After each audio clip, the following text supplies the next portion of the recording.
আবির আমার কথাটা শোন। আবির আবির যাস না বাবা, একা একা উপরে কি করবি? আমার সাথে কথা বল না। আবির আবির আমার কথাটা শোন।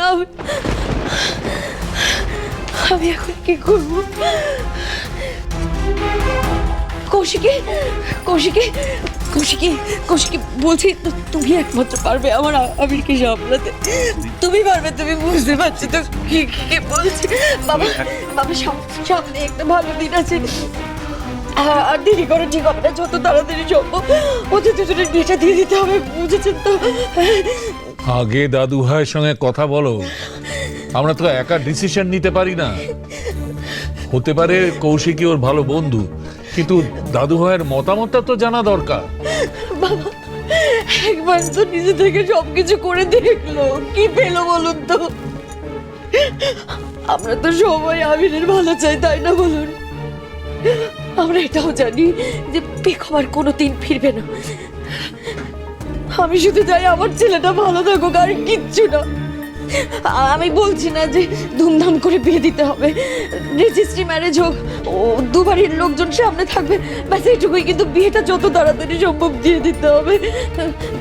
তোমরা কি বলো? হ্যাঁ কি বলো তমলিকা, কি বলো? শোনো না, শোন না বাবা।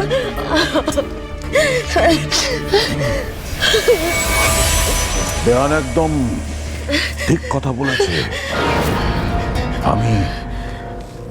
আমি আপনার কথাকে সমর্থন করছি। আবিরের এখন যা মনের অবস্থা, ওর ইমিডিয়েটলি একজন ভালো জীবন সঙ্গিনী দরকার। ভালো কারোর সঙ্গে ওর বিয়ে দিয়ে এমন একজন যে ওকে বোঝাতে পারবে। কৌশিকী মা,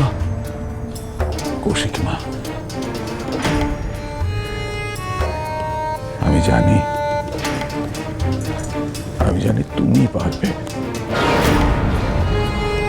তুমি পারবে আবিরকে শান্ত করতে, ওকে বোঝাতে। আমি চাই তোমরা দুজন বিয়ে করো, একসাথে সারা জীবন কাটাও, তোমরা দুজন ভালো থাকো।